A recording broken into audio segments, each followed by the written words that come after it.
రక్షకుడును మన ప్రభువునైన యేసుక్రీస్తు నామంలో మీ అందరికీ హృదయపూర్వక వందనములు. ఈరోజు దేవుని వాగ్దానము ఆదికాండము 50వ అధ్యాయము 20వ వచనము.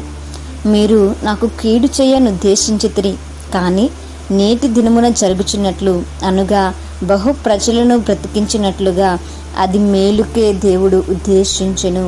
హల్లెలూయా. మరి ఈ గొప్ప మాట ఎవరు మాట్లాడుతున్నారంటే యోసేపు తన అన్నదమ్ములతో మాట్లాడుతున్నట్టుగా మనం చూస్తూ ఉంటాం. మరి ఇక్కడ మనం కనుక గమనించినట్లయితే యోసేపుకు తన కుటుంబము లేదా తన యొక్క అన్నలు ఏం చేస్తారు అంటే మరి యోసేపుకు కీడును తలంచారు కదా, మనకి ఈ విషయం బాగా తెలుసు. అయితే మరి యోసేపు వారి యొక్క అన్నల చేత కీడు అనుభవించినటువంటి వాడు అయినప్పటికీ కూడా యోసేపు దానిని మనసులో పెట్టుకోలేదు. దేవుడు ఆ కీడును మేలుగా మార్చేశాడు. హల్లెలూయా. ఆ విషయాన్ని అక్కడ మరి యోసేపు మాట్లాడుతున్నట్టుగా మనం చూస్తూ ఉంటాం. మరి వారు ఎంతగానో భయపడుతున్నారు. ఇప్పుడు యోసేపు మనము తనకు చేసినటువంటి కీడును బట్టి మనకు మరలా తిరిగి కీడు చేస్తాడేమో అని. అయితే దేవుని బిడ్డలు ఎప్పుడు కూడా అలాగా ప్రవర్తించరు కదండి. మరి దానికి చక్కని నిదర్శన యోసేపు. మరి యోసేపు అంటున్నాడు, ఈరోజు అనేక మంది బ్రతకడానికి, ఈరోజు అనేక మందిని పోషించేటువంటి విధముగా నన్ను గొప్ప స్థితిలో దేవుడు ఉంచడానికే ఆ రోజు ఆ కీడు నా జీవితంలో జరిగి ఉంటుంది అనేటువంటి ఒక గొప్ప ఆలోచన ఆయన అక్కడ చేస్తున్నాడు. మరి మీరు నాకు కీడు చేశారు కనుక ఆ కీడు అనేది మీరు మరి జరిగించారు. అయితే ఆ కీడను నా దేవుడు నా జీవితంలో గొప్ప ఆశీర్వాదంగా మార్చేశాడు, మంచి మేలుగా మార్చేశాడు. ఆ రోజు నేను బాధపడ్డాను, నేను ఒక్కడనే అయిపోయాను. కానీ ఈరోజు నా యొక్క కుటుంబము, నా యొక్క దేశము మొత్తం అందరూ కూడా మేలు అనుభవిస్తున్నారు ఆ కీడును బట్టి అనేటువంటి విషయాన్ని ఆయన అక్కడ మనకి తెలియచేస్తున్నారు.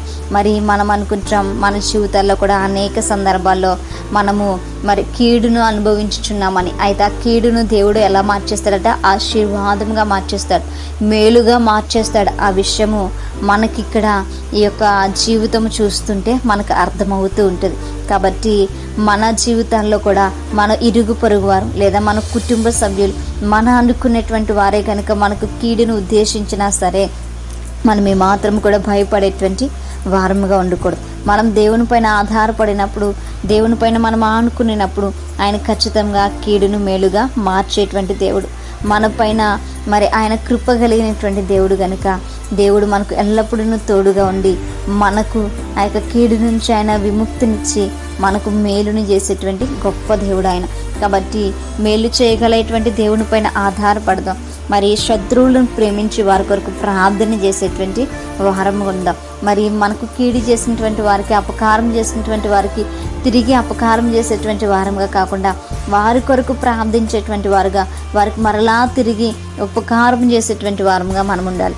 క్రీస్తుని వెంబడించేటువంటి వారం అయితే ఖచ్చితంగా మనము వీటిని ఆచరణలోనికి తీసుకుంటాం. మరి క్రీస్తుని వెంబడించలేనటువంటి వారైతే మరి శత్రువులకి వారు అపకారం చేయవచ్చేమో, కానీ మనం అటు రీతిగా ఉండకూడదు. అటువంటి కృప దేవుడు మనందరికీ కూడా దయచేయనుగాక. ప్రార్థించుకుందాం. పరిశుద్ధుడా, మహాగణుడా, మీకు వందనాలు. నిజమే ప్రభా, అయా మేము నష్టపోతున్నా సరే మాకు నష్టము కలిగించినటువంటి వారికి అయా నా తండ్రి మేము నాయన సహాయం చేయుటే నీ ప్రేమ ప్రభా. అయా నా ప్రభా, మేము నష్టపోతున్నాము ఇతరుల నుంచి అంటే నువ్వు మాకు సహాయం చేసేటువంటి దేవుడు ఉన్నావు. ఆ కీడంతటిని మేలుగా మార్చేటువంటి దేవుడు ఉన్నావు. దానికి ఉదాహరణ యోసేపు ప్రభా.